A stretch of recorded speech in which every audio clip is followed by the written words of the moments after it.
Hello everyone, क्या हालचाल। कैसे हैं बेटा आप सभी लोग। आशा और उम्मीद है कि आप सभी लोग बहुत अच्छे होंगे और अपनी पढ़ाई को बहुत ही मन लगा के कर रहे होंगे। इससे पहले हम आपको एक वीडियो लेक्चर प्रोवाइड किए थे जिसमें हम लोग ने कवर किया था त्रिभुज चैप्टर। क्लास 10th मैथ का हम लोग सीरीज एक पढ़ रहे थे, जिसमें हम टॉपिक वाइज आपको इंपॉर्टेंट क्वेश्चंस करा रहे थे। ऐसे क्वेश्चंस जो प्रीवियस की बोर्ड एग्जाम में आए हुए हैं और उन क्वेश्चनों को भी हम लोग ले रहे थे या इंपॉर्टेंट मार्क कर रहे थे, वो क्वेश्चन जो अपनी बोर्ड एग्जाम 2026 में आने के चांस हैं। तो हम प्रीवियस के इंपॉर्टेंट क्वेश्चनों के हिसाब से प्रेडिक्शन कर रहे हैं कि ये वाला क्वेश्चन हो सकता है आगे बन जाए, क्योंकि कुछ क्वेश्चन ऐसे हैं जो लगातार बनते हुए आए हैं, तो ऐसा भी हो सकता है कि वो क्वेश्चन आगे भी आ जाए। तो इस तरीके के माइंड सेट के साथ ये एक सीरीज स्टार्ट की गई है कि इसमें इंपॉर्टेंट क्वेश्चन के साथ साथ हर एक चैप्टर का आपको कॉन्सेप्ट भी बताया जा रहा है, जिससे किसी प्रकार के बच्चों को कोई भी प्रॉब्लम ना हो, जिनके कॉन्सेप्ट भी ना सही हो, जिन्होंने मैथ को अभी तक ना पढ़ा हो, वो भी इस वीडियो लेक्चर से अपनी मैथ को बहुत अच्छी कर सकते हैं। ठीक है, तो टाइम को वेस्ट ना करते हुए स्टार्ट करते हैं आज का वीडियो। आज के इस वीडियो में हम लोग त्रिभुज का जो किससे प्रीवियस हमने वीडियो पढ़ा था, जिसमें हम लोग ने जाना था कि समरूप त्रिभुज आखिर क्या होते हैं, समरूप त्रिभुज किस तरीके से हम सिद्ध करते हैं, अगर दो त्रिभुज दिए जाए तो उनको हम किस तरीके से सिद्ध करते हैं कि ये दोनों त्रिभुज समरूप हैं। और उसके साथ साथ बेटा हम लोग ने वो क्वेश्चन किए थे जो इससे प्रीवियस के एग्जाम में आए हैं समरूप त्रिभुज पर ही आधारित। इससे प्रीवियस में हम आपको एक वीडियो लेक्चर प्रोवाइड कर चुके हैं, जिसमें हमने आपको थेल्स प्रमेय के बारे में बताया हुआ है, थेल्स प्रमेय को सिद्ध करना बताया हुआ है, तो आप उसको भी बहुत अच्छे से देख लो। आज के क्वेश्चन इन्हीं 2-3 टॉपिक पर आधारित होंगे। अगर कोई नया टॉपिक होगा, किसी क्वेश्चन पे नया टॉपिक आ रहा होगा, तो हम लोग वहां पर डिस्कस कर लेंगे उसका कॉन्सेप्ट, किसको किस तरीके से करें। बाकी डायरेक्ट मूव करते हैं क्वेश्चन की तरफ। एक क्वेश्चन हमने बोर्ड स्क्रीन पर लिखा हुआ है, और ये वाला बेटा जो क्वेश्चन था वो आपका बोर्ड एग्जाम 2024 में पूछा भी गया था। तो बहुत केयरफुल होकर इन वीडियो को करना। और अगर आपने अपने अभी तक इस चैनल को सब्सक्राइब नहीं किया है तो चैनल को सब्सक्राइब कर लें, बेल आइकन को प्रेस कर लें, क्योंकि हर शाम जब भी 8 बजता है तब आपको पता है मैथ के इंपॉर्टेंट क्वेश्चंस की सीरीज स्टार्ट होती है। तो आपको क्या करना है, चैनल को सब्सक्राइब कर लेना है और रोज शाम को 8 बजे हमारे साथ जुड़ना है। आप फील करेंगे, आपको ऐसा लगेगा, आपके अंदर कॉन्फिडेंस आएगा। अगर आपने 2-3 रेगुलर क्लासें कर ली तो आपको खुद से कॉन्फिडेंस आएगा कि मैथ कठिन नहीं है, मैथ को आसान तरीके से भी सीखा जा सकता है। तो बेटा इसी माइंडसेट के साथ आप रोज शाम को 8 बजे आओ और क्लास का आनंद लो। देखो समझते हैं क्वेश्चन को। टॉपिक हम लोग का चल रहा था त्रिभुज। क्वेश्चन आज हमने एक ये लिया है, क्वेश्चन है एक समबाहु त्रिभुज एबीसी की भुजाएं, प्रत्येक भुजा कितनी है 2a। यहाँ पे थोड़ा सा कॉन्सेप्ट हम आपका और क्लियर करते हैं। समबाहु त्रिभुज ऐसा त्रिभुज होता है जिसमें सभी भुजाएं बराबर होती। ऐसा त्रिभुज जिसमें सभी भुजाएं बराबर हो वो कैसा त्रिभुज कहलाता है, समबाहु त्रिभुज। तो वही दिया कि इसकी सभी जो भुजाएं हैं वो कितनी है 2a है। उसके प्रत्येक शीर्ष लंब की हमें लंबाई ज्ञात करनी। अब क्वेश्चन ये बनता बेटा शीर्ष लंब क्या होता, तो आप ऐसे समझ लो कोई भी त्रिभुज हो उसमें 3 शीर्ष होते हैं। किसी भी त्रिभुज में 3 शीर्ष होते हैं और किसी भी शीर्ष से सामने वाली भुजा पर डाला गया लंब, कोई समबाहु त्रिभुज जैसे है उसमें 3 शीर्ष होंगे। किसी भी शीर्ष से सामने वाली भुजा पर डाला गया लंब उसका शीर्ष लंब होता है। समझ गए आप क्या होता है शीर्ष लंब। किसी त्रिभुज में किसी शीर्ष से सामने वाली भुजा पर डाला गया लंब शीर्ष लंब कहलाता है। देखो कोशिश करते हैं इसको सॉल्व करने की। तो सबसे पहले क्या दिया है कि एक त्रिभुज है ए बी सी, तो हमने मान लिया कि एक ये त्रिभुज हो गया ए बी और ये सी। ठीक है, प्रत्येक भुजा इसकी 2a है, तो हमने मान ली ये वाली भुजा 2a है, ये भी भुजा 2a है और ये वाली भी भुजा कितनी है 2a है। तो उससे आपसे ये पूछा उसके प्रत्येक शीर्ष लंब की लंबाई। हम यहाँ पर किसी एक के निकाल दे रहे हैं, क्योंकि ये समबाहु त्रिभुज है इसलिए प्रत्येक शीर्ष लंब की लंबाई क्या होगी बराबर। तो हमने कोई एक शीर्ष लंब हम बना दे रहे हैं। जैसे हमने मान लो इसका शीर्ष ए से सामने वाली भुजा पर इस तरीके से एक लंब डाल दिया जिसका नाम है एडी। यही जो लंब डाला है हमने एडी, वही इसका शीर्ष लंब कहलाएगा। एक छोटी सी बात और याद रखना, इस त्रिभुज में सामने वाले शीर्ष से, जैसे शीर्ष ए से सामने वाली भुजा बीसी पर हमने लंब डाला है, तो ये जो लंब डाला है याद रखना ये जो लंब होता है इस भुजा को 2 बराबर भागों में डिवाइड कर देता है। क्या याद रख लोगे, किसी त्रिभुज में अगर किसी शीर्ष से सामने वाली भुजा पर लंब डाला जाए तो हमेशा याद रखना ये लंब जो होता है वो इस भुजा को दो बराबर भागों में बांट देता है। तो बेटा ये भुजा टोटल कितनी थी 2a, अगर दो बराबर भाग करो 2a के तो एक भाग a हो जाएगा और यहां से भी एक भाग a हो जाएगा। समझ रहे हो बात? हम लोग को ये AD पता करना है, यही शीर्ष लंब है। तो आप अब तो बहुत आसानी से पता कर लोगे क्योंकि आपको ये दिख रहा होगा कि ये एक समकोण त्रिभुज है, ADB एक समकोण त्रिभुज है और इस पे आपको ये लंब निकालना है तो पाइथागोरस थ्योरम से आप पता कर लोगे। तो क्या हो जाएगा देखो, लिखेंगे समकोण त्रिभुज ADB में कौन सी प्रमेय लगा रहे हैं यहाँ पे बेटा? पाइथागोरस प्रमेय। पाइथागोरस प्रमेय से क्या होती है पाइथागोरस प्रमेय? कर्ण का स्क्वायर, कर्ण इसमें क्या है AB, बराबर क्या होता है लंब का स्क्वायर मतलब AD और प्लस आधार, इसके लिए आधार क्या होगा BD का स्क्वायर। AB का मान कितना है 2a, तो 2a का स्क्वायर। AD का मान देखो कितना ज्ञात ही करना हम लोग को, और BD का मान a है तो यहाँ पे बन जाएगा a स्क्वायर। 2a का स्क्वायर करोगे तो 4a square is equal to AD का स्क्वायर प्लस a स्क्वायर, इसको आप इस साइड लेके आएंगे तो 4a स्क्वायर माइनस का a square is equal to AD का स्क्वायर, तो 3a square is equal to AD का स्क्वायर। AD आप निकालेंगे तो बेटा आपको पता है स्क्वायर धरा के रूट पे कन्वर्ट हो जाएगा, ये तो बाहर नहीं निकल पाएगा लेकिन आप देख रहे हो a स्क्वायर से a बाहर निकल आएगा। तो AD जो है वही तो शीर्ष लंब है, तो शीर्ष लंब की देखो लंबाई अपने हिसाब से कितनी आई है √3a, और ये आपके साक्षात ऑप्शन नंबर सी पे मौजूद है, तो इसका ऑप्शन नंबर सी राइट हो जाएगा a√3। तो याद रखना प्रत्येक शीर्ष लंब की लंबाई अगर समबाहु त्रिभुज है आप इसको डायरेक्ट भी याद कर सकते हो, √3a होती है। समबाहु त्रिभुज के शीर्ष लंब की लंबाई √3a होती है, आप डायरेक्ट याद कर लोगे, जहां पर a उस त्रिभुज की क्या होगी भुजा। समझ रहे हो? ये क्या है, ये भुजा ही तो है, देखो यहाँ पे थी तो 2a लेकिन लंब डाला इसलिए ये बराबर भागों में बट गई, तो a और a हो गई थी। इसका आंसर कितना हो जाएगा √3a। डायरेक्ट चाहो तो डायरेक्ट याद कर लो या इस फार्मूले की मदद से आप बहुत आसानी से इस क्वेश्चन को कर सकते थे। ठीक है, देखो मूव करते हैं इसके नेक्स्ट क्वेश्चन पे। आसान सा सवाल था।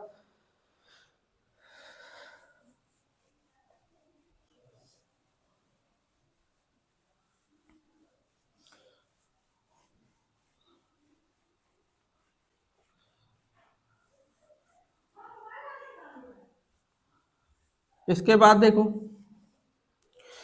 नेक्स्ट क्वेश्चन है बेटा आपका, एक चित्र आपको दिया गया, ये भी 2024 में पूछा गया था क्वेश्चन। देखो पहले हम आपको यहाँ पे क्वेश्चन नोट करते हैं फिर चित्र बनाएंगे। लिखा है दिए गए चित्र में, क्वेश्चन है दिए गए चित्र में यदि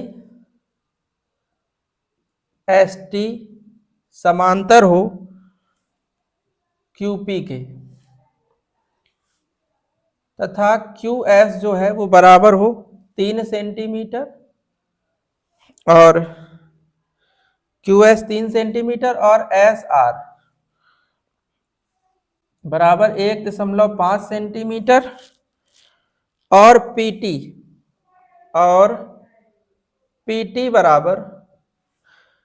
बराबर 2.8 सेंटीमीटर है तो TR का मान होगा, ये पूछा गया कि TR का क्या मान होगा। ऑप्शन भी दिए गए हैं, पहला ऑप्शन दिया है 3 सेंटीमीटर, दूसरा ऑप्शन बेटा दिया गया है 1.5 सेंटीमीटर, तीसरा ऑप्शन आपको दिया गया है 1 सेंटीमीटर और चौथा ऑप्शन आपको दिया गया है 1.4 सेंटीमीटर। चित्र देखो किस तरीके से दिया गया है, तो एक त्रिभुज इस तरीके से बनाया है, ये P है, ये Q है और इसके बाद ये R है और यहाँ पर इस तरीके समांतर लाइन खींची गई है और यहाँ पर T है बेटा, ये T है और यहाँ पर ये S है, ये S है। तो आपसे इस पे देखो क्या पूछा गया है, समझो। इस तरीके से क्वेश्चन दिया गया है, क्वेश्चन पे दिया गया है कि चित्र में यदि ST, देख पा रहे हो बेटा ST ये है, किसके समांतर है, देखो एस टी जो है वो क्यू पी के समांतर है। तो आप देख रहे हो क्यू पी ये है, मतलब ये और ये क्या है, समांतर। अब देखो क्यू एस तो ये वाला पार्ट है, इसका मान कितना दिया, देखो 3 सेंटीमीटर, ठीक है। और एस और आर का मान दिया है 1.5 सेंटीमीटर। पीटी का मान दिया गया है 2.8 सेंटीमीटर। तो ये वाली वैल्यू आपसे पूछी गई बेटा। आपको इससे प्रीवियस के एक वीडियो लेक्चर हमने सेपरेट वो वीडियो लेक्चर आपको प्रोवाइड किया है, थेल्स प्रमेय। थेल्स प्रमेय का कथन ये था कि यदि किसी एक त्रिभुज में किसी एक भुजा के समांतर कोई रेखा खींची जाए तो वो रेखा त्रिभुज की अन्य दोनों भुजाओं को समान अनुपात में विभाजित करती है। इस बात को हम लोग ने सिद्ध किया है, इसे ही हम लोग थेल्स प्रमेय या आधारभूत आनुपातिकता की प्रमेय बेटा कहते हैं। इस बात को हमने सिद्ध किया हुआ है, तो हमेशा याद रखना, यदि किसी त्रिभुज में किसी एक भुजा के समांतर कोई रेखा खींची जाए तो इसके बाद जो यहाँ पर भुजाओं का अनुपात बना, देखो इस वाली लाइन ने इस त्रिभुज में देखो ये जो भुजाएं हैं उनको दो भागों में बांट दिया, ये बटे ये और ये बटे ये बेटा जो अनुपात बना वो हमेशा याद रखना बराबर होता है। कहां से, तो थेल्स प्रमेय से ये बराबर होता है। अब क्या होती है थेल्स प्रमेय, हमने आपको कथन बताया। थेल्स प्रमेय को सिद्ध ये बात कैसे करते हैं, तो वो हमने सिद्ध करना आपको उस वीडियो लेक्चर पे बताया हुआ है। उसकी लिंक आप वीडियो के डिस्क्रिप्शन बॉक्स में चले जाओ, वहां पे आपको मिल जाएगी, या आई बटन पे भी हमने मेंशन कर दिया है। वीडियो के राइट कॉर्नर पर एक आई बटन होती बेटा, वहां पे भी हमने उस लिंक को मेंशन किया है। तो आप वहां पे बहुत अच्छे से जाके देख लो और थेल्स प्रमेय को बहुत अच्छे से तैयार कर लो, क्योंकि ये बोर्ड एग्जाम में हर साल आती है। हो सकता है इस साल भी आ जाए, तो आप उसको बहुत अच्छे से कर भी लोगे, ठीक है। देखो तो हमने ये बताया कि यदि किसी त्रिभुज में किसी एक भुजा के समांतर कोई रेखा खींची जाए तो इसके द्वारा जो बनने वाली ये जो भुजाएं है ना, ये जो अनुपात होते हैं वो हमेशा बराबर होते हैं थेल्स प्रमेय से। हमने कहा यही बात लिख लो इस पे। तो देखो ये बटे ये यहां से कर लो, क्यू एस के बटे में क्या हो जाएगा, एस आर, वो हमेशा बराबर होगा। अब एक बात हमेशा याद रखना कि जैसे इधर से हमने क्यू एस लिया तो यहां से हम जब लेंगे ना, तो इधर से पहले ये वाला भाग फिर ये वाला भाग क्रम से। जैसे क्यू एस बटे में क्या होगा, एस आर, तो हमेशा बराबर होगा पीटी के बटे में टी आर। समझ लो बेटा। तो यहां पर लिखना एस टी समांतर है क्यू पी के, क्यू पी, इसलिए क्या हो जाएगा, देखो लिखो अनुपात, इसलिए क्यू एस के अपॉन में एस आर वो हमेशा बराबर होगा पी टी अपॉन में टी आर। क्यू एस की वैल्यू है 3, एस आर की वैल्यू है 1.5, पी टी की वैल्यू है 2.8, टी आर हम लोग को ज्ञात करना बेटा। तो ये यहाँ से दशमलव हटा लो, यहाँ 0 बढ़ा लो, 15 दूना 30 होते, 2 से इसको काट लोगे 1.4, यहाँ 1 बचा, 1.4 बटा पे टी आर क्रॉस मल्टीप्लाई कर दोगे तो टी आर की वैल्यू कितनी आ जाएगी, 1.4 सेंटीमीटर। देख लो कौन से ऑप्शन पे है 1.4, तो आप देख रहे हो ये साक्षात ऑप्शन नंबर डी पर दिया गया है कितना, 1.4। तो इसका option number D, D for Devsena, सही हो जाएगा। Option number D, D for Devsena, इसका ऑप्शन बिल्कुल सही होगा। इसके बाद देखो चलते हैं क्वेश्चन नंबर इसके नेक्स्ट पर। ये भी आपका बोर्ड एग्जाम 2024 पे पूछा गया था क्वेश्चन, तो आप इनको बहुत अच्छे से कर लें बेटा। इसके बाद देखो एक क्वेश्चन और है, इसी प्रकार का एक क्वेश्चन है, देखो किस तरीके से पूछा गया था।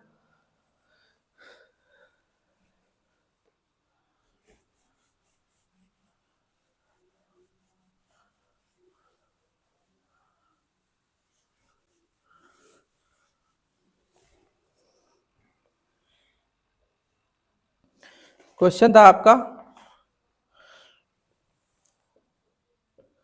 यदि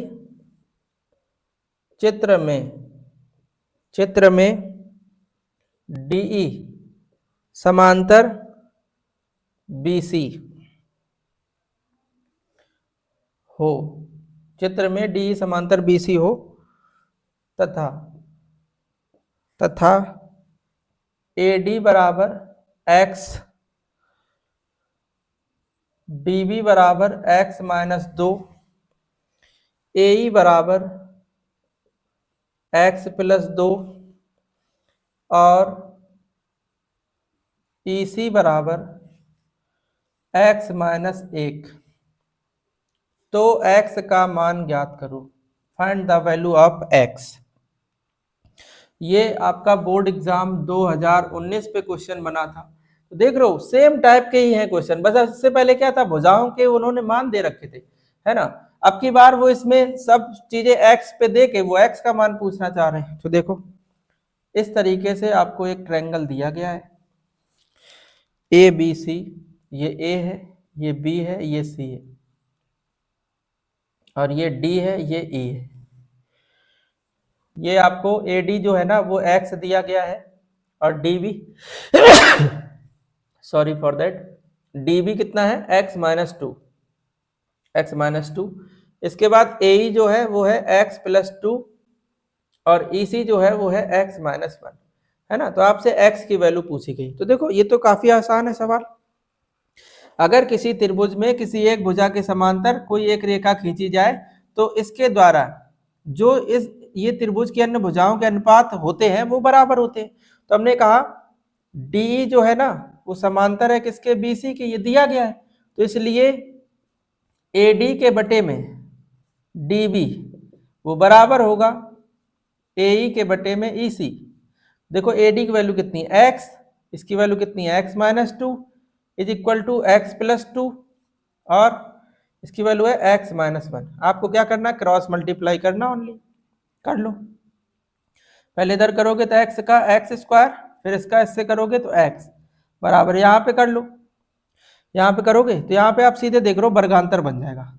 ये प्लस में है ये माइनस में है, तो क्या हो जाएगा एक्स का स्क्वायर और माइनस का दो का स्क्वायर चार। तो यहाँ देख रहे हो इससे ये कट जाएगा, माइनस एक्स बराबर माइनस का चार, माइनस से माइनस कट गया तो एक्स का मान बेटा कितना आ जाएगा, चार। वही आपसे पूछा था एक्स का मान क्या होगा। अब बताओ ये सवाल जो था ना वो 2 अंक में पूछा गया था आपसे 2019 पे। तो देखो आसान था, कर लिया बहुत आसानी से। इसके बाद देखो अगला,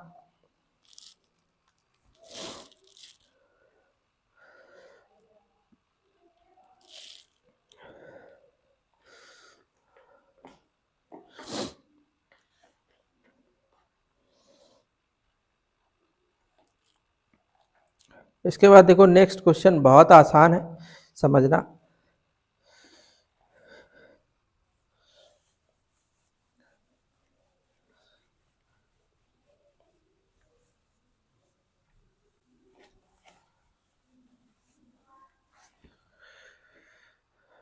अगला देखो क्वेश्चन दिया गया है, थेल्स प्रमेय का प्रयोग करते हुए, क्वेश्चन है बेटा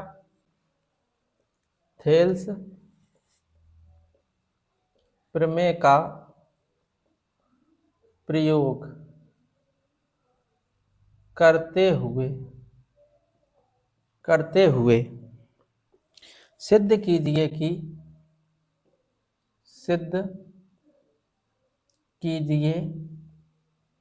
कि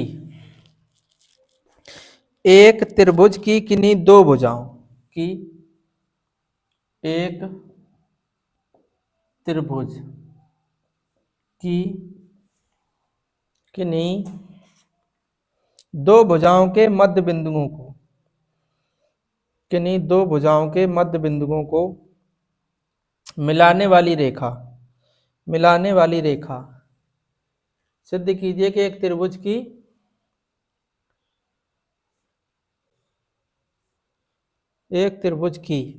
किन्हीं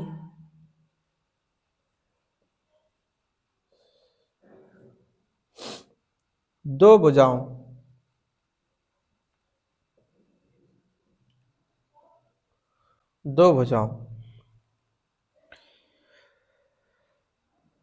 के मध्य बिंदुओं को मिलाने वाली रेखा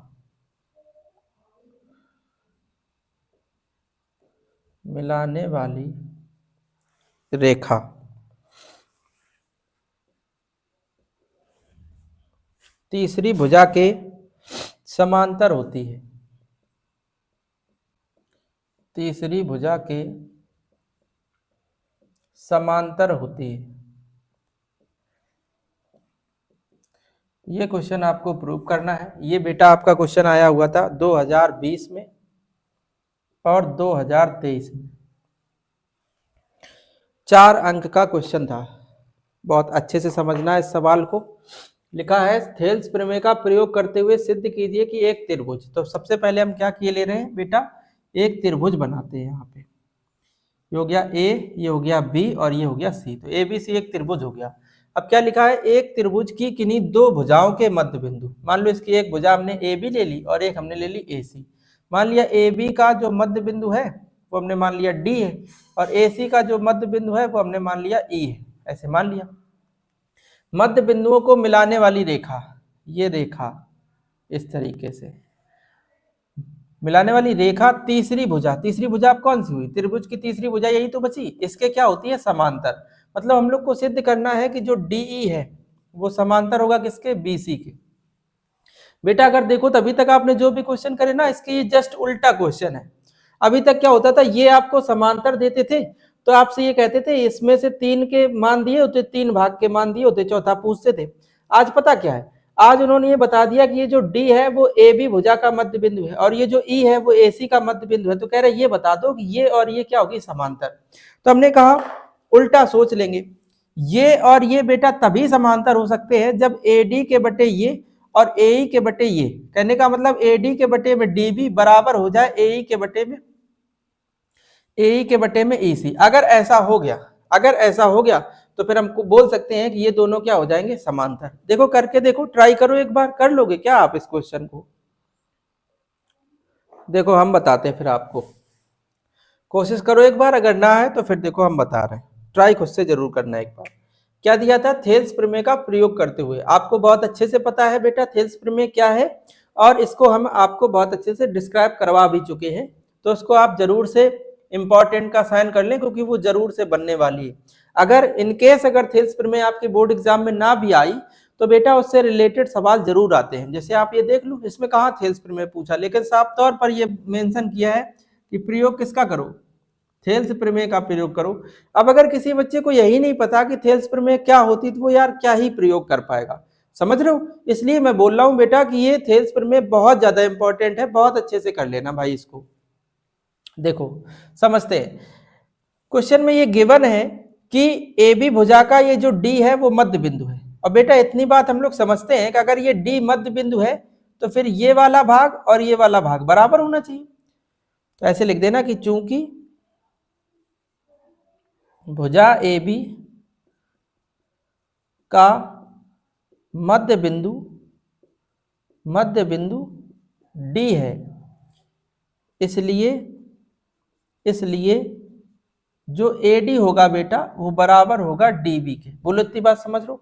यार हम यहाँ पे कहें कि हमें 1 से मल्टीप्लाई कर दे, कोई दिक्कत तो नहीं, तो कहोगे कोई दिक्कत नहीं, 1 से मल्टीप्लाई करने से क्या ही दिक्कत हो जाएगी। तो हमने कहा बेटा ये गुणा में कहाँ आ जाएगा, भाग में। तो क्या आप ऐसे कह पा रहे हो कि ए डी के बटे में डी बी बराबर 1 के हो जाएगा। हमने कहा इसको बोलते हैं इक्वेशन नंबर फर्स्ट। सही है बेटा।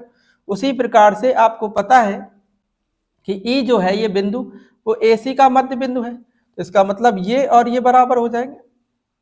अब ये बात आप लिख लेना कि चूंकि भुजा ए सी का मध्य बिंदु ई है इसलिए, तो इसलिए वाली बात हम लिख दे रहे हैं, इसलिए कि जो ए ई होगा वो बराबर किसके हो जाएगा, ई सी का। हमने कहा फिर से 1 से मल्टीप्लाई कर दो तो ये डिवाइड में आ जाएगा। तो ए ई के बटे में ई सी बराबर हो जाएगा 1। इसको बोल दो आप इक्वेशन नंबर सेकेंड। और बेटा समीकरण 1 और समीकरण 2 को आप थोड़ा ध्यान से देखो। इतना समीकरण 1 व 2 से अगर आप थोड़ा ध्यान से देख रहे हो तो समीकरण 1 के राइट में 1 है और समीकरण सेकंड के भी राइट में 1 है। तो बेटा अगर ये 1 और ये 1 बराबर है तो अगर किन्हीं समीकरणों में राइट साइड बराबर होती है तो उनकी लेफ्ट साइड भी आपस में क्या होती है, बराबर। तो लिख देना समीकरण 1 व 2 से। तो क्या बन जाएगा, ए डी के बटे में डी बी वो बराबर होगा बेटा ए ई के बटे में ई सी। ठीक है। और हमेशा याद रखना ए डी के बटे में डी बी बराबर ए ई के बटे में ई सी। आगे लिख देना यह तभी संभव है जब त्रिभुज ए बी सी में डी ई समांतर हो किसके, बी सी के। देखो हमने प्रूव कर दिया कि डी बी सी के समांतर है। ये बात तभी आ सकती है जब डी बी सी के क्या हो, समांतर। और वही कह रहे थे तीसरी भुजा की ये समांतर होती, ये वाली रेखा इस तीसरी भुजा के समांतर होती। तो हमने कहा देखो प्रूव कर दिया ना हमने भाई। तो इस तरीके से आप इस क्वेश्चन को बहुत आसानी से कर सकते थे। नोट करो, इसके बाद चलते नेक्स्ट क्वेश्चन पे। देखो बेटा, नेक्स्ट क्वेश्चन दिया गया है कि यदि निम्न चित्र में OA इंटू OB बराबर OC इंटू OD है, ये आपको इन्फॉर्मेशन दी गई, तो आपसे ये कह रहे हैं सिद्ध कर दो एंगल A बराबर होगा एंगल C के और एंगल B बराबर होगा एंगल D के। ये आपका क्वेश्चन बेटा 20 में, 23 में और 24 में लगातार पूछा गया। 20 में पूछा गया, 23 पे पूछा गया और 24 पे। और सुनो, ये क्वेश्चन आपका पता 6 अंक पे पूछा गया था। अब क्या ऐसा इसमें खास है, देखो समझते हैं। वैसे हमें इस क्वेश्चन को सॉल्व करने में ऐसा कुछ खास लगा नहीं कि ये क्वेश्चन बहुत ज़्यादा खास है 6 नंबर में पूछा जाए, लेकिन लगातार देखो 3 साल 6 नंबर पे पूछा गया। तो कोई दिक्कत नहीं, अगर ऐसा क्वेश्चन आएगा हम लोग बहुत अच्छे से कर लेंगे। देखो क्या लिखा है कि OA, देखो दिया क्या गया, सबसे पहले आपको दिया है, क्या दिया गया है, OA इंटू में OB बराबर OC इंटू में OD, यही तो दिया। तो सिद्ध क्या करना, ये कोई भी त्रिभुज वाला सवाल आएगा तो आपको इस तरीके से ही करना है। सबसे पहले आप क्या लिखेंगे, दिया है, फिर सिद्ध करना है, और अगर रचना करनी है उस क्वेश्चन में तो रचना, इसके बाद उत्पत्ति। सिद्ध क्या करना है कि एंगल A बराबर होगा एंगल C के और एंगल B बराबर होगा एंगल D के। ठीक है, तो अब आ जाते हैं सीधे इस क्वेश्चन की उपपत्ति पे, कैसे इसको प्रूव करेंगे। ध्यान दो, अगर हमें ये एंगल A इसके बराबर दिखाना है C के और एंगल B को, यहाँ का एंगल B बराबर दिखाना है एंगल D के, तो बहुत सीधी बात है बेटा, हम लोग को ये दोनों त्रिभुज जो नजर आ रहे हैं ना, इनको ये अगर हमने प्रूव कर दिया कि ये दोनों त्रिभुज समरूप है तो ये बात आसानी से सिद्ध कर लेंगे। कल हमने आपको एक बात बताई भी थी कि अगर दो त्रिभुज समरूप होंगे, सबसे पहले हमने आपको यही बताया था समरूप त्रिभुज में कंडीशन होती है कि अगर दो त्रिभुज समरूप होंगे तो उनकी संगत भुजाओं के अनुपात बराबर होंगे, साथ में उनके संगत कोण बराबर होंगे। तो देखो हमें A किसके बराबर दिखाना है, C के, और B किसके बराबर दिखाना है, D के। तो उसके लिए देखो हम इन्हीं दोनों त्रिभुज को ले रहे हैं। ठीक है, सबसे पहले हमने एक त्रिभुज ले लिया OAB, या ऐसे लिख लो AOD, AOD व त्रिभुज COB में। देखो एक बात यार उन्होंने दी थी, गिवन थी एक। देखो एक बात तो हम लोग ऐसे कह पा रहे हैं ना, जब दोनों त्रिभुज ले रहे हैं तो ये वाला जो कोण है, ये वाला O कोण, ये इधर वाले O कोण के क्या है, बराबर। क्यों बराबर है, तो आपको पता है ना, देखो दोनों पे ये उभयनिष्ठ है, या आप इसको शीर्षाभिमुख कोण भी बोल सकते हैं, जैसा चाहो वैसा बोल सकते हो।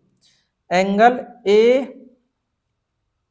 AOD बराबर होगा एंगल COB के। ठीक है, क्यों बराबर होगा, या तो आप इसको कॉमन एंगल बोल लो, या इसको आप वर्टिकली अपोजिट एंगल बोल लो, जिसको हम लोग हिंदी में कहते हैं शीर्षाभिमुख कोण, शीर्षाभिमुख कोण की वजह से। या आप इसका नाम बोल सकते हो कि कैसा कोण, उभयनिष्ठ कोण। देखो हम थोड़ा आपको और डिस्क्राइब कर दे, शीर्षाभिमुख कोण क्या होता है कि जब दो लाइनें कहीं पर एक दूसरे को इंटरसेक्ट कर रही हो, प्रतिच्छेद कर रही हो, तो इनके आमने सामने बनने वाले जो कोण होते हैं वो बराबर होते हैं। जैसे ये वाला जो कोण बन रहा है वो इस वाले कोण के बराबर होगा, और इधर वाला कोण इधर वाले कोण के बराबर होगा। कोई कहे क्यों बराबर होगा, तो बताना, शीर्षाभिमुख कोण, इसको इंग्लिश में कहते हैं वर्टिकली अपोजिट एंगल। या तो आप इसको शीर्षाभिमुख कोण की वजह से बराबर बोल दो, या आप इसको उभयनिष्ठ की कोण की वजह से बराबर बोल दो, क्योंकि जब हमने इन दोनों त्रिभुज को लिया तो O इसमें भी शामिल था और इसमें भी शामिल था। एक कंडीशन आपको देखो गिवन है, क्वेश्चन में दिया गया था कि OA इंटू में OB बराबर OC इंटू में OD। ये हम नहीं कह रहे, ये दिया है। क्या आप इसको ऐसे लिख सकते हैं कि OA के बटे पे OC बराबर, इस OB को उधर ले जाओ तो OD के बटे में OB। ये बात क्वेश्चन पे गिवन है, तो ऐसे लिख देना दिया है, दिया है। देखो हमने दो त्रिभुज ये लिए, और इसमें देखो इधर OA है और इसके साथ कौन सी भुजा, OC, और यहाँ से देखो कौन सा OD, और यहाँ से कौन सा OB। तो देखो इन दोनों त्रिभुजों में हमने दो भुजाओं के अनुपात बराबर दिखा दिए और एक कोण बराबर दिखा दिया। इसको आप इक्वेशन नंबर फर्स्ट बोल दो और इसको बोल दो सेकेंड। तो बेटा हमने एक कोण बराबर दिखा दिया, दो भुजाएं बराबर दिखा दी। एक कोण बराबर दिखा दिया, दो भुजाएं बराबर दिखा दी। भुजाएं नहीं बराबर दिखाई, भुजाओं के अनुपात बराबर दिखा दिए। तो इन्हीं दोनों के आधार पर हम कह सकते हैं कि त्रिभुज कौन सा, AOD, समरूप होगा त्रिभुज COB के। COB के कौन सी कसौटी लगाई हमने समरूपता की? कौन सी कसौटी? दो भुजाओं के अनुपात और एक कोण, तो हमने समरूपता कसौटी लगाई बच्चा साइड एंगल साइड, मतलब भुजा कोण भुजा, भुजा कोण भुजा, समरूपता की कसौटी का आधार पर हम कह सकते हैं कि ये दोनों त्रिभुज क्या होंगे? समरूप। और बेटा अगर ये दोनों त्रिभुज समरूप होंगे तो आपको पता है कि समरूप त्रिभुज में संगत कोण क्या होते हैं? बराबर। संगत कैसे? जैसे यहां से A तो यहां से क्या होगा? C, इसलिए एंगल A बराबर होगा किसके? एंगल C के। और यहां से एंगल D, यहां से B, तो इसलिए एंगल D बराबर होगा एंगल B के। यही बात हम लोग को सिद्ध करनी थी। तो ऐसे करके आप इस क्वेश्चन को बहुत आसानी से सिद्ध कर लेंगे। देखो कितना आसान था, नोट कर लो इसको। चलते हैं नेक्स्ट क्वेश्चन पे। देखो बेटा अगला क्वेश्चन है आपका, एक समलंब दिया गया है ABCD, बहुत इंपॉर्टेंट सवाल है, बहुत अच्छे से देखना। लिखा है समलंब ABCD में, समलंब ABCD में AB समांतर है DC के, AB समांतर DC है, AB समांतर DC है, के विकर्ण AC और BD परस्पर O पर प्रतिच्छेद करते हैं। के विकर्ण AC व BD परस्पर O बिंदु पर प्रतिच्छेद करते हैं, परस्पर O बिंदु पर प्रतिच्छेद करते हैं। पूछा गया आपसे कि दो त्रिभुजों की समरूपता कसौटी का प्रयोग करते हुए, दो त्रिभुजों की समरूपता कसौटी का प्रयोग करते हुए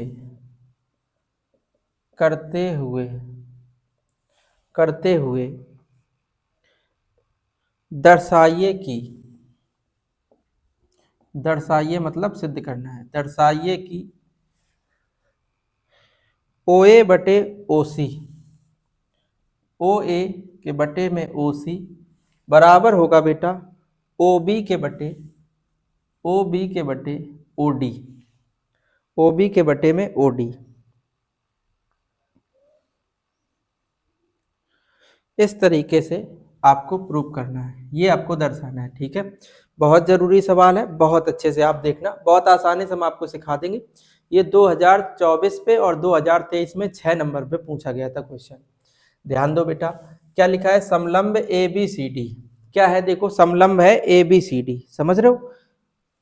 देखो समलंब क्या होता है, सबसे पहले आप ऐसे समझो कि समलंब होता क्या है। समलंब एक प्रकार का बेटा चतुर्भुज होता है, लेकिन ये ऐसा, जैसे हम देखो बना दे पहले ABC और D, याद रखना। जैसे आपसे कहा जाए कि समलंब क्या है तो आप बताना समलंब एक चतुर्भुज ही होता है, लेकिन ये ऐसा चतुर्भुज होता है जिसमें कोई एक रेखा युग्म समांतर होता है। ठीक है, समलंब क्या है तो बताना समलंब ऐसा चतुर्भुज होता है जिसमें कोई एक रेखा युग्म, रेखाओं का एक युग्म क्या हो? समांतर हो, उसे हम लोग क्या कहते हैं? समलंब कहते हैं। जैसे ध्यान दो, हमने कहा ये ABCD एक चतुर्भुज आपको दिख रहा है, इसमें देखो ये जो AB है वो DC के देखो क्या है? समांतर है, देख पा रहे हो आप? ये और ये, जबकि ये नहीं है समांतर, ये तिरछे जा रहे हो तो आगे जब इनको लेके जाओगे ना कहीं ये एक दूसरे से प्रतिच्छेद कर देंगे, तो इसलिए इसमें AB और DC जो है ना वो समांतर है, और क्वेश्चन पे भी गिवन है। तो याद रखना समलंब ऐसा चतुर्भुज होता है जिसमें कोई एक रेखा युग्म में क्या होता है बेटा? समांतर होता है। तो इसमें AB किसके समांतर है? DC के। साथ में क्या दिया है? कहा है इसके विकर्ण है AC और BD। एक विकर्ण कौन सा? AC, तो आप AC खींच लो, और एक विकर्ण कौन सा है? BD, तो आप BD खींच लो। ये परस्पर सवाल में मेंशन है कि O बिंदु पर क्या करते हैं? प्रतिच्छेद करते। तो दो त्रिभुजों की समरूपता कसौटी का प्रयोग करके ये दर्शा दो कि OA के बटे में OC बराबर होगा OB के बटे में OD। तो हमने कहा एक हम ये वाला त्रिभुज ले रहे हैं। देखो दिया है, मैं पूरा क्वेश्चन आ जाएगा, सिद्ध करना हम ये आ जाएगा, हम सीधे यहाँ पर इसकी उपपत्ति करते हैं। उपपत्ति में हम लोग त्रिभुज ले ले रहे हैं OAB। कौन सा त्रिभुज? OAB व त्रिभुज OCD में इन दोनों त्रिभुजों को बेटा हम समरूप दिखाने की कोशिश करेंगे।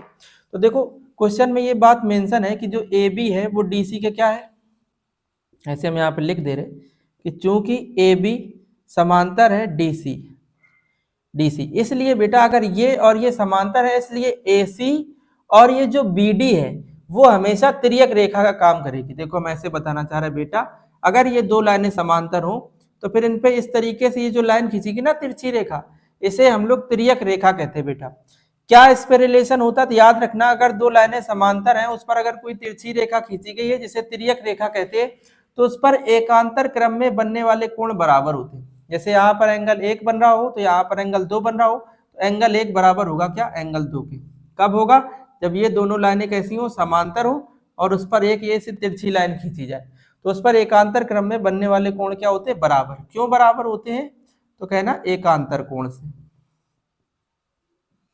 एकांतर कोण की वजह से। समझ रहे हो बेटा इस बात को? तो देखो अगर ये AB DC के क्या है? समांतर है, तो फिर ये जो है AC वो तिर्यक रेखा काम करेगी, और अगर ये तिर्यक रेखा काम करेगी तो इस पर ये वाला एंगल जो है बेटा वो इस वाले एंगल के बराबर होगा। उसी प्रकार से अगर ये और ये समांतर है तो जो BD है वो भी तिर्यक रेखा काम करेगी, तो इसका मतलब इस पर ये वाला एंगल बेटा इसके इस वाले एंगल के क्या हो जाएगा? बराबर। और इन दोनों त्रिभुजों पे आप केवल यही देख लो, दो कोण ही बराबर दिखा दो तो आपने एक प्रमेय समरूपता की कसौटी एक एंगल भी होती है, एक होती है एंगल। अगर तीन कोण बराबर दिखा दो, अगर तीन ना बराबर दिखा पाओ तो इसकी एक उप प्रमेय भी होती है कि यदि किसी त्रिभुज में, यदि किन्हीं दो त्रिभुजों में दो संगत कोण अगर हम बराबर दिखा दे तो उन्हीं दोनों का आधार पर हम कह सकते हैं कि वो दोनों त्रिभुज क्या होंगे? समरूप। बस कसौटी इसमें कौन सी होगी? एंगल। कोण समरूपता कसौटी पर आप कह सकते हैं कि वो दोनों कोण जो दोनों त्रिभुज होंगे वो दोनों त्रिभुज कैसे होंगे? समरूप। देखो ध्यान दो, तो हमने कहा हमने किसको बराबर दिखा दिया? एंगल A को किसके बराबर? एंगल C के। ठीक है, इसका नाम लिख दो OAB। एंगल OAB बराबर होगा एंगल OCD के। क्यों बराबर है? तो आप बेटा कह देना कौन से कोण से? एकांतर कोण से। ठीक है, इसको आप इक्वेशन फर्स्ट बोल देना। इसी प्रकार से ये भी तिर्यक रेखा है, इसलिए एंगल OBA बराबर होगा एंगल ODC। ये भी क्यों होगा बराबर बेटा? एकांतर कोण की वजह से ये भी क्या हो जाएगा? बराबर। इसको इक्वेशन सेकंड बोल दो। एक और दो समीकरण से समझ लो, समीकरण 1 व 2 से हमने दो त्रिभुज लिए तो उनमें दो कोण बराबर दिखा दिए, तो इसी हिसाब से कह सकते हो त्रिभुज OAB जो है वो समरूप होगा त्रिभुज OCD के। किसके द्वारा बेटा? तो बाई एंगल। कोण समरूपता का आधार कह सकते हो कि ये दोनों त्रिभुज कैसे होंगे? समरूप। और बेटा अगर ये दोनों त्रिभुज समरूप है तो आपको पता है समरूप त्रिभुज में संगत कोण बराबर होते हैं तथा संगत भुजाओं के अनुपात भी बराबर होते हैं। तो संगत भुजा जैसे हमने यहाँ से OA ली तो यहाँ से हमें क्या लेना पड़ेगा? OC। तो बन जाएगा OA के बटे में OC बराबर। अगर बेटा हमने यहाँ से OB ले लिया, OB, तो यहाँ से हमें क्या लेना पड़ेगा? OD। तो क्या बन जाएगा बताओ? OB के बटे पे OD। तो इस प्रकार से हम लोग इस सवाल को बहुत आसानी से सिद्ध कर लेंगे। ये क्यों हो गया? क्योंकि हमें पता है अगर दो त्रिभुज समरूप होते तो उस पर संगत भुजाओं का अनुपात कैसे होते? बराबर होते। तो इस हिसाब से आप इस क्वेश्चन बहुत आसानी से सिद्ध कर लेंगे। ये भी बेटा 6 अंक का क्वेश्चन था। देखो कितने आसानी से आप इस क्वेश्चन को लगा लिए होंगे, और हमें ऐसी उम्मीद है कि आपकी ये सभी बातें बहुत अच्छे से समझ में आ भी रही होंगी। देखो नेक्स्ट क्वेश्चन पर चलते हैं। देखो बेटा एक हम आपके लिए और बहुत ही शानदार क्वेश्चन लेके आए हैं। ये क्वेश्चन ये आपका 2019 पे, 24 पे और 25 पे पूछा गया था, 6 अंक में पूछा गया था। बहुत ध्यान देना, ये क्वेश्चन बार बार रिपीट हो रहा है। 24 और 25 में लगातार पूछा गया, तो 26 के लिए भी आप इसको टिक मार्क कर सकते हैं। ये क्वेश्चन बहुत इंपॉर्टेंट है, तो बहुत अच्छे से आप इसको देखना। देखो क्या दिया गया है कि एक त्रिभुज ABC की भुजा कौन सी? BC। तो हमने कहा सबसे पहले जो दिया गया उसको बना लो। एक त्रिभुज कौन सा है? ABC। कि भुजा कौन सी, BC पर एक कोई बिंदु है D, यहाँ पे मान लिया कोई एक बिंदु क्या है D, ठीक है।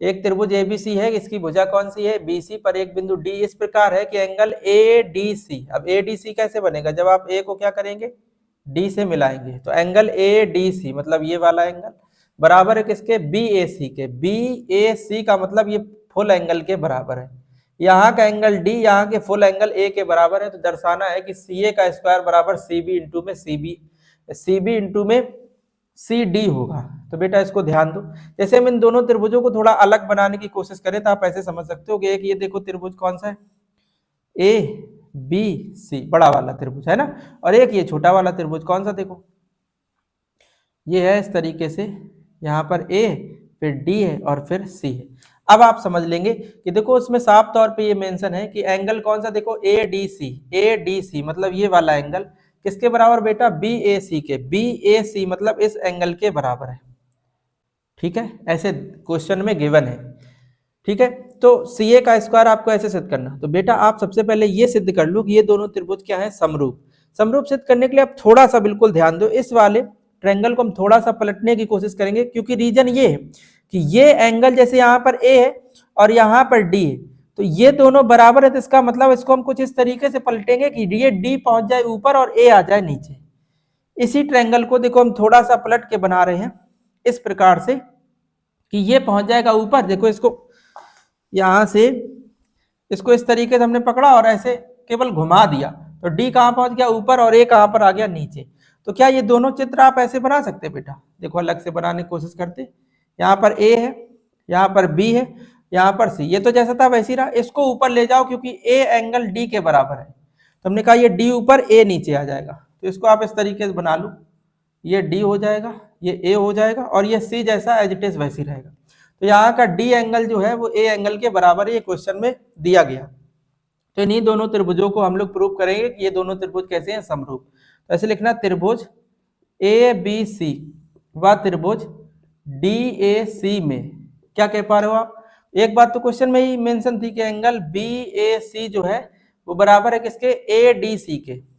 ADC हमने कहा ये हम कुछ नहीं कह रहे हैं, ये साफ तौर पे क्वेश्चन पे मेंशन था। और इसके बाद देखो जब आप दोनों त्रिभुज ले रहे हैं तो उसमें आप देख रहे हो C तो दोनों पे आ रहा है, तो आप कह पा रहे हो बेटा कि एंगल C बराबर जो है ना वो एंगल C के, क्यों बराबर है, तो आप कह रहे हो कॉमन एंगल की वजह से, उभयनिष्ठ कोण की वजह से। तो आप कह पा रहे हो कि ये दोनों, अगर किसी दो त्रिभुज हमने कोई दो लिए उनमें दो कोण बराबर दिखा दिए तो इस हिसाब से त्रिभुज ABC जो है वो समरूप हो जाता त्रिभुज DAC के। किसके द्वारा बेटा, तो बाई एंगल कोण कोण समरूपता का आधार पर कह सकते हो आप कि ये दोनों त्रिभुज क्या हो जाएंगे, समरूप। और बेटा अगर ये दोनों त्रिभुज समरूप हैं, अगर ये दोनों त्रिभुज समरूप हैं तो आपको पता होगा समरूप त्रिभुज में संगत भुजाओं के जो अनुपात हैं वो कैसे होते हैं, बराबर। अब संगत भुजाएं आप कौन कौन सी लो, जैसे आपको CB की जरूरत पड़ेगी, तो जैसे हमने कहा यार यहां से हमने DA, जैसे हमने कहा यहां से हमने देखो BC ले लिया, क्या लिया, BC। तो बेटा अगर हम यहां से BC लेंगे तो यहां से हमें AC लेना पड़ेगा, तो क्या लिखोगे, BC के बटा पे AC या CA, चाहे AC बोल दो चाहे CA बोल दो, बराबर होगा। अब देखो हमें यहां से CA तो चाहिए होगा क्योंकि CA का स्क्वायर तब बन पाएगा जब यहां से ये लिया जाएगा, समझ रहे हो, जब यहां से क्या लिया जाएगा, CA, है ना। तो हमने कहा इधर से देखो क्या ले रहे हैं हम लोग, यहां से देखो हमें CA का स्क्वायर चाहिए और CB चाहिए, तो CB तो मिल गया और CD चाहिए, मतलब कहने का ये है कि यहाँ पर कहीं पर क्या बन जाए, CD। समझ रहे हो इस बात को, देखो यहां से हमने क्या किया, समझो फिर से, एक ये त्रिभुज था ABC, सही है, उस पर उन्होंने ये दिया था कि ये जो D है ना, ये जो D है वो क्या है, उन्होंने कहा था ये जो एंगल D है वो A के क्या है, इक्वल है। हमने कहा ठीक है, मान लिया आपकी बात, तो हमने इनको थोड़ा अलग बनाया, एक त्रिभुज कौन सा, ABC, क्योंकि उन्होंने कहा था BAC एंगल, तो हमने कहा BAC ऐसे बनेगा, और एक कहा था ADC, तो ये है A, ये है D, ये है C, तो ये दोनों कोण आपस में क्या थे, बराबर, तो ADC हमने इधर से लिख दिया और ABC हमने इधर से लिख दिया। अब सुनो ये दोनों बराबर थे, तो हमने कहा यार इनको समरूप दिखाने के लिए काम करते, इसको इधर ही ले चलते, तो इनको हमने ऐसे बना लिया। तो ये दोनों त्रिभुज हमने प्रूव कर दिया कि ये दोनों त्रिभुज समरूप है, तो अगर ये समरूप है तो इनकी संगत भुजाओं का अनुपात क्या हो जाएंगे, बराबर। समझ रहे हो भाई, इसके अनुपात जो है ना वो बराबर हो जाएंगे। तो देखो कैसे, हमें CA का स्क्वायर चाहिए था, तो इसका मतलब यहां से हमें क्या लेना पड़ेगा, देखो यहां से भाई इससे हमने BC लिया था, हमने यहाँ से क्या ले लिया, AC या CA। अब अगर हम यहाँ से CA ले रहे तो फिर यहाँ से हमें क्या लेना पड़ेगा, देखो अगर हम CA ले रहे तो यहाँ से हमें क्या लेना पड़ेगा, CD। यहाँ से हमने क्या ले लिया, CD। क्रॉस मल्टीप्लाई कर लो भाई, CA और CA का मल्टीप्लाई करोगे, इधर लिख रहे हैं क्या बन जाएगा, CA का स्क्वायर बराबर पे CD और CB। क्रॉस मल्टीप्लाई करोगे तो बन जाएगा CB इंटू पे CD। बेटा यही बात हम लोग को सिद्ध करनी थी, तो बहुत आसानी से देखो हमने इस क्वेश्चन को सिद्ध कर लिया।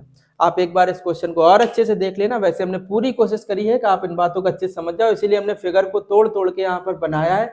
फिर हमने इन दोनों को समरूप प्रूफ किया है, किसके अकॉर्डिंग, तो एंगल एंगल के अकॉर्डिंग। और अगर एंगल एंगल के अकॉर्डिंग ये दोनों त्रिभुज समरूप हो गए तो हमें पता समरूप त्रिभुज में संगत भुजाओं के अनुपात क्या होते हैं, बराबर। तो संगत भुजाओं का अनुपात हमने यहाँ पर बराबर किए हैं और रिलेशन निकाल के क्रॉस मल्टीप्लाई करके इस क्वेश्चन को हमने कर लिया है सॉल्व। ठीक है, फिलहाल बेटा इस वीडियो में इतना ही रखते हैं, क्योंकि वीडियो ज्यादा बड़ा हो जाएगा और हम नहीं चाहते हैं कि ज्यादा बड़ा वीडियो हो, क्योंकि ज्यादा बड़ा वीडियो होगा तो आप फिर मन से देखते नहीं। इसलिए 40 से 45 मिनट सफिशियंट है। एग्जाम तक हम आपकी बहुत बेहतरीन तैयारी करवा देंगे, ये हमारा प्रॉमिस है। ठीक है, तो अब नेक्स्ट वीडियो में मिलेंगे। ये आपका साल 2025 का लास्ट वीडियो था, तो यहाँ पर हमने बहुत अच्छे क्वेश्चन करने की कोशिश करी है। अब हम लोग नई साल पे नए सवालों को करने की कोशिश करेंगे। तो हम यही चाहेंगे कि आपने इस पुराने साल में अगर अच्छे से पढ़ाई नहीं करी है बेटा, तो आप अब जो नई साल आ रही है, सबसे पहले तो जो नई साल आ रही है उसकी आप सभी को ढेर सारी शुभकामनाएं।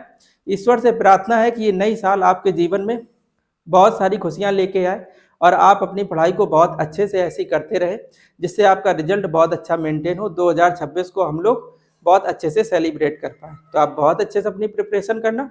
2026 में कल हम लोग बहुत अच्छे त्रिभुज के क्वेश्चन करेंगे और इस टॉपिक को फिनिश कर देंगे। ठीक है, तो नए वर्ष की ढेर सारी शुभकामनाएं। ऐसे ही आप स्वस्थ रहें, मस्त रहें और अपनी पढ़ाई को बहुत अच्छे से करते रहें। Thanks for watching.